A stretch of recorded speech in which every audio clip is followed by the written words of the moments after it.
د فرعون په کور کې یو زنانه وه چې هغه به د فرعون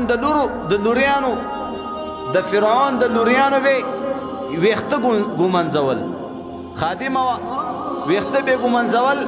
نو زما محترمو فرعون خو دعوه کړې وه انا ربکم الاعلی، زه ستاسو د ټولو خدایانو نه غټ خدای یم. نعوذ بالله، دا دعوې کړې وه فرعون. نو هغه زنانه د هغې د لوریانو ویښته ګومنځول او په دغه دوران کې د هغه نه ګومنځه پرېوته. چې پرېوته نو هغه زنانه د موسی علیه السلام د پروردګار نوم واخیسته، یعنې هغه مسلمانه وه. او چې کله د دې فرعون دی لوریانو وکتل نو ورته وی ته زمون پلار چې کم دی، یعنی فرعون ته خدای نه مني، تاغه خپل رب نه مني، خپل معبود خپل الہ نه مني. وی نه، اچھا معبود منلی دی، اخو یو عام انسان دی. زما رب هغه دی چې کم د موسی علیه السلام پروردگار دی، ازما رب دی، ازما الہ دی. واورئ جی، بادشاہ کافر بادشاہ د خدای دعوه کړې ده او د هغې په کور کې یو خادمه ده. د ایمان هغه کیفیات دي، د ایمان هغه جذبات دي چې د فرعون په کور کې، د دشمن په کور کې دا صدا بلندی چې ما ایمان د حضرت موسی علیه السلام په پروردګار راوړی. سخت کار دی آسان کار؟ تاسو نه تپوس، سخت کار دی. مرګ له دعوت ورکول دي که نه؟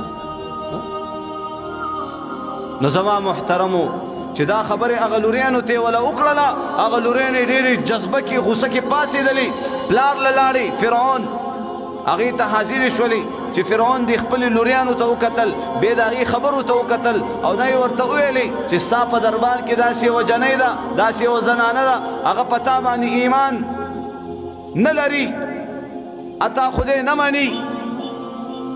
اول دې د هغې علاج وکړه، بیا نورو خلکو ته چې کم دی واز او نصیحت کوه. فرعون ورته وویلې ځئ تاسو لاړې شئ او زه چې کله دربار ته حاضر شم د هغې سره بیا خبرې کوم. لنډه ده په هر حال چې کله فرعون دربار ته راځي هغه زنانې را وغوښتله، ورته وایي د موسی علیه السلام رب ته رب ویل پرېږده ورنه د زندګۍ نه لاس ووینځه. د موسی علیه السلام پروردګار ته الله ویل پرېږده، ما خپل الله ومنه نعوذ بالله، یا د زندګۍ نه لاس ووینځه. زنانه ورته څه وایي؟ وایي ستا چې څه مرضي وي هغه وکړه، ستا چې څه مرضي وي هغه کوه.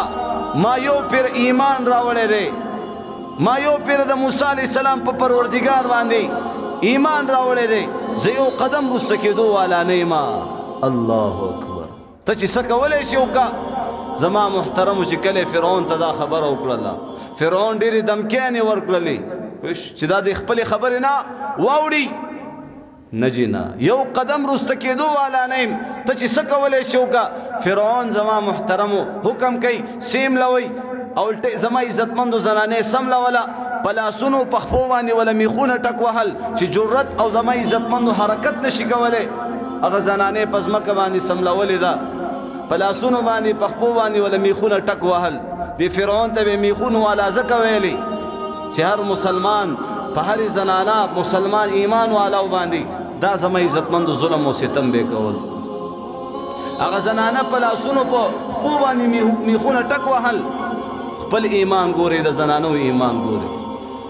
او دغه دوران کې چې کله حکم کولو چې سر ته نه جدا کوي ختمه کوي، دغه دوران کې وزیر راځي فرعون ته وایي چې د دې یو لور د لور او هغه په اسکون کې لور هغه په کور کې ده، که چېرته داسې وکړلی شي هغه را وغوښتلی شي او د ده په مخامخ هغې نه سر جدا کړلی شي نو دا به د خپلې خبرې نه واوړي. نو زما محترمو فرعون حکم وکړو دا کور نه ولا هغه لور را وغوښتله، کور نه ولا لور را وغوښتله او چې کله یې ولا هغه لور داسې په دې سینه باندې ور وغورځوله، هغه لور یې زما عزتمندو د مور نه پی رودل شروع کړل. او فرعون ورته وایي واوره د دې خپلې خبرې نه وروسته شه، د خپلې خبرې نه واوړه ورنه دا لور به دې ستا په دې سینه باندې ذبحه کېږي. دومره غټه دمکی ولا ورکړه. اوس د هغه زنانه ایمان ګوره ورته وایي فرعونه ته چې څه کولی شي وکړه ما د حضرت موسی علیه السلام په پروردګار باندې ایمان راوړی دی زما سترګې په هغې کې الله پاک داسې برداشت پیدا کړی دی زما زړه دومره مطمئنه کړی دی زه د خپله لور په وینو کې لید پید کتلی شم خو زه د ایمان سودا نشم کولی زه د ایمان سودا نشم کولی حتی چې زما محترمو د هغه مور په دې سینه باندې د هغه لور نه ولا سر جدا کو تنې داسې وغورځوله تنې تېره داسې وغورځوله ورته وایي لږ ساعت پس تا هم دغه حال دی